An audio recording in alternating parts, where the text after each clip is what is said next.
Jo soc Fran Iglesias, el gerent de la Fundació Èpica a la Fura dels Baus. La Fundació Èpica és una mica el llegat de la Fura dels Baus i vol ser un living lab que s'esdevingui com una infraestructura de recerca, on promoure la col·laboració horitzontal entre art, ciència, humanitats i tecnologia. Per què diem que és una infraestructura? Perquè al final el que volem és, com a qualsevol living lab, posar la Quadruple Hèlix en un mateix lloc, però amb l'objectiu d'utilitzar l'art com el vehicle per promoure aquests processos d'innovació i recerca. La cultura i l'art funciona molt bé com a llenguatge comú, transferència de coneixement cap a la societat i la societat civil, empreses i tot això, però a la vegada té metodologies i dinàmiques que poden aportar molt de valor a la recerca i la innovació en àmbits purament científics i tecnòlegs. És per això que per nosaltres els players de ciència, tecnologia i humanitats han de parlar a la mateixa taula com iguals per realment potenciar aquestes hibridacions entre diferents disciplines que poden fer més les disruptive innovations. És com crear alguna nou. A més, el llenguatge de la Fura té un avantatge molt important i és que és molt invasiu, molt intrusiu.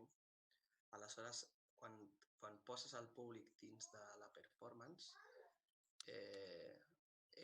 la gent té reaccions bastant reals, perquè com molta gent t'explicarà, una vegada estan dins no saben ben bé què està passant. Aleshores et permet realment validar i experimentar amb la gent com si fos un escenari real amb certes avantatges. El primer és que és risk-free, o sigui, està tot controlat, és un entorn controlat, ningú sortirà ferit, tot i que ho pensin, està controlat.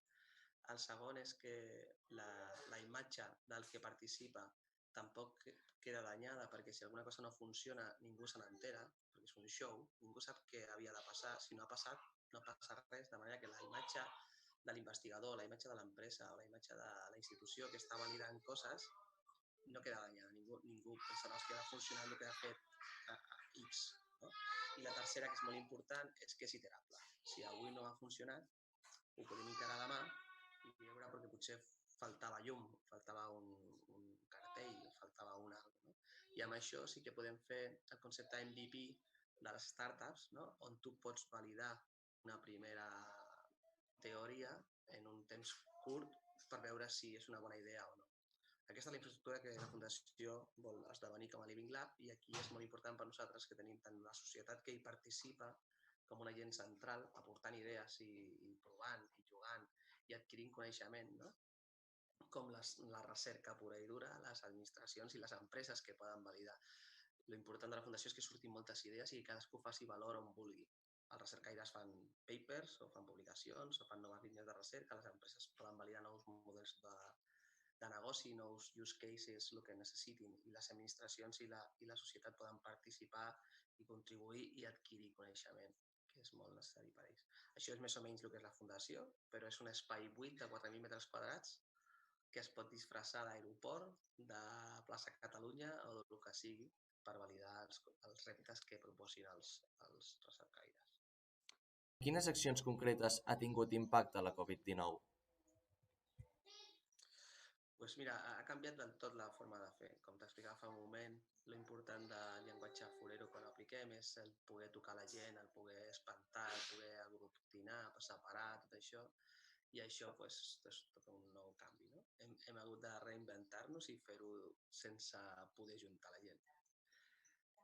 Igualment, el món de la cultura porta molt de temps intentant buscar nous públics, noves formes de portar la cultura cap enfora. I això ens ha fet estar una miqueta més a prop que d'altres que els ha agafat una miqueta més a contrapeu. I nosaltres ens hem adaptat i hem començat a intentar simular tot el que fèiem, els esforços que fèiem, juntant creatius, juntant reptes, juntant formes de fer, i ho he intentat fer virtual, amb tots els problemes i avantatges que teníem. El que ha sigut bo del Covid dintre d'això és que ens ha permet molt provar. La gent, aquests 3 o 4 mesos de confinament, ha acceptat molt bé que està allí. O sigui, ara, si mires el telenotícies, no? Ho fan per Skype, està allà i no passa res. Tothom entén que ara tornarà al vídeo que no passa res. Això fa 6 mesos era impensable, que en un telenotícies es pogués tallar la imatge. això ha donat també molta flexibilitat en què el públic, l'audiència, les iaies ja s'han acostumat, no? O sigui, han dit, ostres, no passa, està en mute, no? O sigui, ara tothom diu, està en mute. És una cosa que s'ha normalitzat. I això ens ha permet també poder experimentar més, no? Perquè la gent està més preparada a acceptar les limitacions que n'hi ha encara, perquè n'hi ha, no? O sigui, però és important com aquesta nova forma de fer i hem fet 3 espectacles 100% virtuals, tant de creació com de distribució, on hem posat igualment reptes de científics, de tecnòlegs, i bueno, aquesta és la forma que hem hagut de pensar per reinventar-nos, però sí, ens ha afectat bastant perquè hem cancel·lat moltes coses que teníem, però ens ha obligat a que, per exemple, el paper de la tecnologia tingui un pes més fort encara. O sigui, jo crec que d'això ens sortirem i ens sortirem en certa manera reforçats, perquè aquest viatge que tenia la cultura, sobretot, que era com portar nous públics, com acceptar noves audiències, no?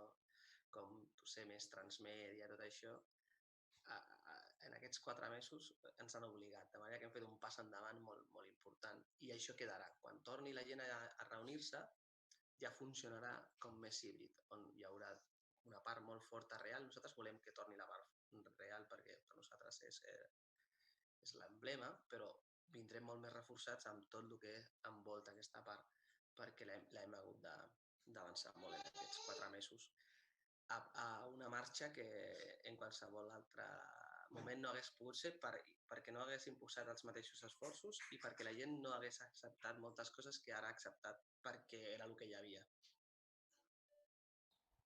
Com serà la societat del futur des de la perspectiva dels Living Labs?